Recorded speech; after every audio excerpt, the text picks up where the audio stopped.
కొన్ని సినిమాలు ఆడలేదు, కొన్ని సినిమాలు ఆడినాయి. ఆ సినిమా ఆడిన సినిమా నాకు ఒకటి బాగా నచ్చింది. టైటిల్ దరిద్రంగా ఉంటుంది. అదేదో శ్మశానంలో ఉండి లవ్ చేస్తుంటాడు, చల్లగా చావు కబురు చల్లగా అనే సినిమా తీశాడు బన్నీవాసు. చాలా బాగుంటుంది సినిమా అది. కానీ అది టైటిల్ ఎంత దరిద్రం, ఎవడన్నా చావు ఇవన్నీ ఎవడన్నా అంటాడా? ఆ టైటిల్ పెట్టోని లాక్ కొట్టాలి. అసలు అందమైన బ్యూటిఫుల్ లవ్ స్టోరీ పేరు పెట్టి ఉంటే అది ఆడి ఉండేది. అందులో ఆ క్యారెక్టర్ ఏంటంటే చచ్చిపోయిన శవాలను పట్టుకొచ్చాడు హీరో. తను కూడా చాలా బాగా యాక్ట్ చేశాడు. నాకైతే సినిమా నచ్చింది. ఆ టైటిల్ చూడగానే ఎవడన్నా ఏ సినిమాకి వెళ్తున్నావు అంటారు మీరు. చావు కబురు చల్లగానే అంటావా? అంచేత చెప్పుకోవడానికి కూడా బాగుండాలి. అంత దరిద్రమైన టైటిల్ అది. ఆ సినిమా అతనే తీశాడు. వాళ్ళు కూడా ఉంటూ వాళ్ళ ప్రొడక్షన్ చేసి పెడుతూ ఒకళ్ళు ఉండాలి, ఒకళ్ళిద్దరు ఉండాలి, ఒకళ్ళేటి ఇద్దరు ముగ్గురు ఉండాలి.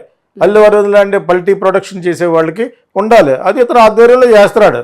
ఆధ్వర్యం ఏంటి, ఒక లెవెల్కి వెళ్ళిపోయిన తర్వాత ఒక 20% 30 ఏదో అది వాళ్ళు ఎలా మాట్లాడుకున్నారో మనకు తెలియదు. కానీ అది ఆయన ఇస్తాడు. ఈయన కూడా మానిటరీ వైజ్ కూడా పెట్టమంటే పెడతాడు.